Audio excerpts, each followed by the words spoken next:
Hi hello welcome to my YouTube channel. ഞങ്ങൾ അങ്ങനെ ഗുണ്ടൽപേട്ടിലെത്തി. അത് രാത്രി എത്തി, വൈകിട്ടെത്തി. അത് കഴിഞ്ഞ് ഞങ്ങൾ രാവിലെ തന്നെ ഞങ്ങൾ ജമന്തിപ്പൂവ് കാണാനായിട്ട് പോവാം. ജമന്തി എന്നും പറയും, ഇതിന് ബന്ദിപ്പൂ എന്ന് പറയും, പിന്നെ ഇതിന് ചെണ്ടുമല്ലി എന്ന് പറയും. അങ്ങനെ രണ്ടൂന്ന് പേര് ഇതിന് പറയുന്നുണ്ട്. അങ്ങനെ ബന്ദിപ്പൂവിൻ്റെ തോട്ടത്തിൽ പോയി ഒത്തിരി കൃഷി ചെയ്തിട്ടുണ്ട്. നമ്മുടെ ഓണത്തിന് വേണ്ടിയിട്ടാണ് കൂടുതലും ഈ സമയത്ത് വിളഞ്ഞു നിൽക്കുന്നത്. നല്ല പൂത്തുലഞ്ഞ് അങ്ങ് നിൽക്കുകയാണ്. ഇത് ഓണം കഴിയുമ്പോഴത്തേക്ക് ഒത്തിരി കുറയും. കാരണം ഓണത്തിന് ഇതെല്ലാം പറിച്ച് നാട്ടിലേക്ക് കൊണ്ടുവരും, നമ്മുടെ നാട്ടിലേക്ക് കൂടുതലും.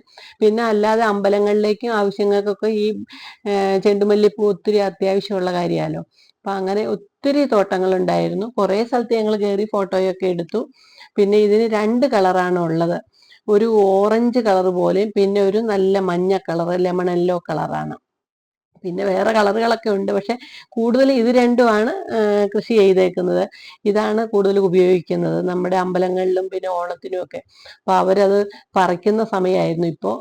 ഇത് ഓണത്തിന് വേണ്ടിയിട്ടല്ല, ഇത് അത്യാവശ്യം ഈ അമ്പലങ്ങളിലേക്കും അല്ലാത്ത വേറെ വിശേഷങ്ങൾക്കൊക്കെ വേണ്ടിയിട്ടാണ്. അപ്പോൾ അവർ പറിക്കുന്നത് കണ്ടപ്പോൾ ഞങ്ങൾക്ക് ഒരു കൗതുകം, അവരുടെ കൂടെ ഒന്ന് പറിച്ചാലോ എന്ന്. അങ്ങനെ ഞങ്ങളും കുറേ പറിച്ചു കൊടുത്തു. അവർ പറഞ്ഞു പറിച്ചോ, കുഴപ്പമൊന്നുമില്ലെന്ന് പറഞ്ഞു. അപ്പം ഞങ്ങളും ഇങ്ങനെ പറിച്ച് നമുക്കൊരു സന്തോഷം. കാരണം ഈ വിളവെടുപ്പ് എന്ന് പറയുന്നത് നല്ലൊരു രസമല്ലോ. അപ്പോൾ അതിങ്ങനെ നമ്മൾ പറിച്ച് എല്ലാവരും ഇങ്ങനെ ഒരുവിധം വിളഞ്ഞതെല്ലാം, മൊട്ടൊന്നും പറിക്കുന്നില്ല, അല്ലാതെ വിളഞ്ഞതെല്ലാം പറിച്ച് അവരുടെ കൂടെ ഞങ്ങളും കൂടി.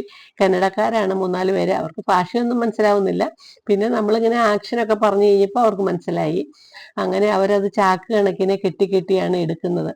പിന്നെ ഞങ്ങൾക്കത് നടാനായിട്ട് കുറേ അതിൻ്റെ വിത്തുകൾ, ഉണങ്ങിയ വിത്തുകളൊക്കെ അവർ ഞങ്ങളോട് എടുത്തോളാൻ പറഞ്ഞു.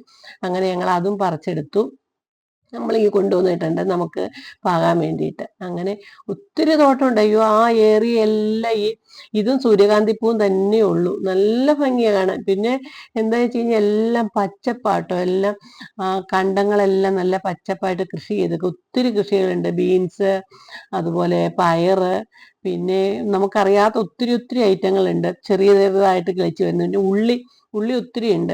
ഉള്ളിയെല്ലാം വിളവെടുപ്പ് കണ്ടു ഞങ്ങൾ. പക്ഷെ അവർ നമുക്ക് ഉള്ളിയൊന്നും അങ്ങനെ കണ്ടത്തിൽ നിന്ന് നേരിട്ട് തരത്തില്ല. കാരണം ഇതെല്ലാം ഒന്നിച്ച് കൊണ്ടുപോയി കൊടുക്കുകയാണെന്ന് പറഞ്ഞു. അങ്ങനെ നമുക്ക് ചെറുതായിട്ട് റീറ്റെയിലായിട്ട് അവർ തരത്തില്ല. വെളുത്തുള്ളിയെല്ലാം നല്ല ഒത്തിരി കൃഷി എടുക്കണമെല്ലാം ഞങ്ങൾ കണ്ടായിരുന്നു കേട്ടോ. അതിൻ്റെ ഒന്നും വീഡിയോ എടുക്കാൻ പറ്റിയില്ലേ. കണ്ട ഇതുകൊണ്ട് നമ്മളങ്ങ് കാണാനായിട്ട് അങ്ങ് പോയി വീഡിയോ എടുത്തില്ല. പിന്നെ അതുപോലെ തന്നെ ചെറുപയർ, ഉഴുന്ന്, അതെല്ലാം അവിടെ കൃഷിയുണ്ട്. ഒത്തിരി കൃഷികളുണ്ട്. പിന്നെ ഒത്തിരി വാഴയാണെങ്കിൽ നമ്മുടെ നാട്ടിലെ പോലെയല്ല, അടുപ്പിച്ചടുപ്പിച്ച് നട്ടേക്കുക. എന്നിട്ടത് കൊലച്ചിട്ടുമുണ്ട്. നല്ല ഭംഗിയായിട്ടാണ് നിൽക്കുന്നത്. എല്ലാം വെള്ളം നനയ്ക്കുന്നുണ്ട്. വെള്ളം നന്നായിട്ട് അവർ കൊടുക്കുന്നുണ്ട്. നന്നായിട്ട് കൃഷി നോക്കുന്നവർ, നല്ല വൃത്തിക്കല്ല ഇട്ടേക്കുന്നത്.